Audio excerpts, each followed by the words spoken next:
হরে কৃষ্ণ। শিলা প্রভুপাদ একবার বম্বেতে ছিলেন, তো তিনি মর্নিং ওয়াক কমপ্লিট করে গাড়িতে বসেছেন, দরজা বন্ধই করতে যাবেন, এমন সময়ে এক ভক্ত ছুটতে ছুটতে প্রভুপাদের কাছে এসেছেন। এসে প্রভুপাদকে জিজ্ঞাসা করছেন, প্রভুপাদ, আধ্যাত্মিক জীবনের জন্য সবচেয়ে গুরুত্বপূর্ণ কি? প্রভুপাদ একটি বাক্যে উত্তর দিয়েছিলেন, ইচ্ছা, ডিজায়ার।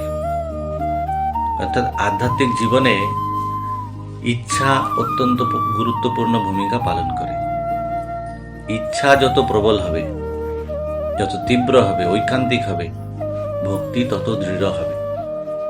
দেখুন, আমাদের প্রত্যেকের ভক্তিমূলক সেবার প্রতি কিছু না কিছু উৎসাহ থাকে, কোনো সেবার প্রতি, বিশেষ সেবার প্রতি বিশেষ মনোভাব থাকে।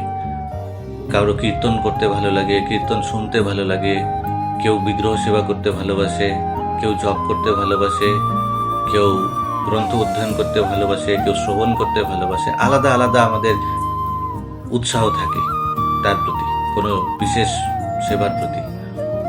কিন্তু যেহেতু কলিযুগ, এই কলিযুগে আমাদের আধ্যাত্মিক প্রগতির 99.99% শক্তি আসবে হরিনাম জপ থেকে।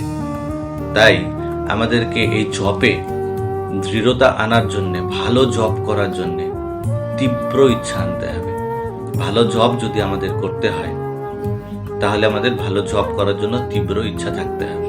কারণ ভালো জপ করলেই আমাদের আধ্যাত্মিক প্রগতি হবে। বাকি সমস্ত সেবা উৎসাহ আমাদের রয়েছে, ঠিক আছে, প্রত্যেকের আলাদা আলাদা, কিন্তু আধ্যাত্মিক প্রগতির জন্য কলিযুগে হরিনাম মুখ্য। সেই জন্যে হরিনাম করার জন্য তীব্র ইচ্ছা, ভালো জপ করার জন্য তীব্র ঐকান্তিক ইচ্ছা আমাদের থাকতে হবে।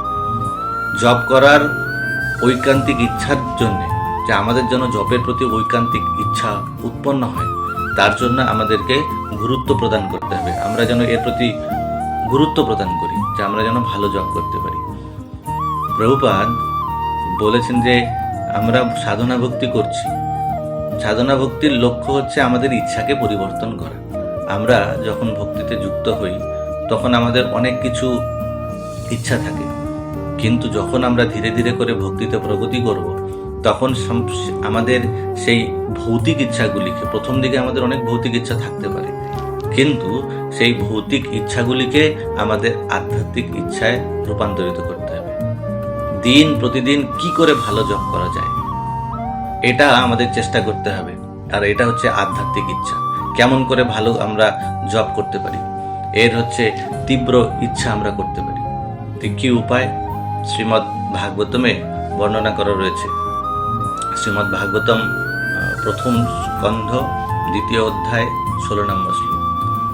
শুশ্রূষু শ্রদ্ধানস্য বাসুদেব কথা রুচি সন্মহৎসেবয়া বিপ্রা পুণ্যতীর্থ নিষেবনাৎ। আমরা কি করে ভালো জপ করতে পারি? না, মহৎ সেবা, সাধু সেবা, অর্থাৎ যে সমস্ত ভক্তরা ভালো জপ করে, সুন্দর, যাদের জপের প্রতি তীব্র ইচ্ছা রয়েছে, যাদের জপের প্রতি মনোভাব রয়েছে, সেই সমস্ত ভক্তদের আমাদের সঙ্গ করতে হবে। তারা কি করে ভালো জপ করছে, তাদের কাছে প্রশ্ন করতে হবে, তাদের কাছ থেকে জিজ্ঞাসা করে জানতে হবে তারা জপের প্রতি তাদের উৎসাহ কি করে আসে, তারা কি করে ভালো জপ করে, তারা কেমনভাবে জপের জন্য প্রস্তুতি নেয়। এই সমস্ত আমাদেরকে শুনতে হবে, তাদের সঙ্গ করে এগুলো জানতে হবে এবং সেগুলোকে আমাদের জীবনে পালন করার চেষ্টা করতে হবে। আর অন্যদিকে যদি আমরা এরকম ভক্তদের আমরা যদি অসম্মান করি, আমরা যদি তাদের প্রতি দুর্ব্যবহার করি, তাদের যদি আমরা নিন্দা করি, তাহলে কি হবে? আমাদের জপের গুণগত মান ধীরে ধীরে নষ্ট হতে থাকবে। তাই আমাদের জপের মানকে উন্নত করতে হলে তীব্র ইচ্ছা থাকতে হবে এবং তার জন্য প্রয়াস করতে হবে আমাদেরকে। যেরকম আমরা দেখি ভগবদ্গীতাতে অর্জুনের ক্ষেত্রে, অর্জুন সমস্ত কিছুর থেকে যখন উদাস হয়ে গেলেন, বিষাদগ্রস্ত হয়ে গেলেন, তখন তিনি ভগবানের শরণাগত হয়ে ভগবানকে জিজ্ঞাসা করলেন যে আমার পক্ষে কি শ্রেয়স্কর আপনি বলুন।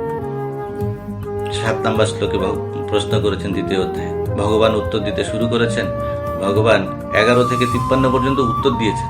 এবার উত্তর দিতে দিতে গিয়ে 53 নম্বর শ্লোকে যখন ভগবান বলেছেন যে যখন বুদ্ধি স্থির হবে তখন তোমার ভক্তি দৃঢ় হবে, তো স্থির বুদ্ধি কি, তখনই অর্জুনের আবার প্রশ্ন স্থিতপ্রজ্ঞ কেমন ভাবে চলে 54 নম্বর শ্লোকে।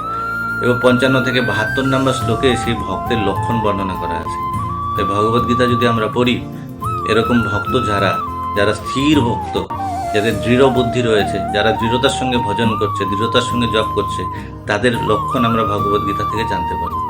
ভগবদ্গীতা পড়ুন, সেখান থেকে জানুন, জেনে এরকম ভক্ত করার সঙ্গ করুন, চেষ্টা করুন, ভক্তদের সঙ্গ করুন, তাদের কাছ থেকে সমস্ত গ্রহণ করুন, তারা কি কি ভালো করছে সেগুলো নিজের জীবনে পালন করে জপের মানকে উন্নত করুন। না হলে কি হয়, আমরা জপের কিছু শুনি, আমরা চেষ্টা করি, আবার আমরা ভুলে যাই, আবার আগের মতন হয়ে যায়। এর কারণ আমাদের তীব্র ইচ্ছা নেই, ঐকান্তিক ইচ্ছা নেই। এই ঐকান্তিক ইচ্ছাকে ধরে রাখতে হবে ভক্ত সঙ্গের মাধ্যমে, তাদের সদ্গুণাবলী গ্রহণের মাধ্যমে। হরে কৃষ্ণ কৃষ্ণ কৃষ্ণ হরে হরে, হরে রাম রাম রাম হরে হরে।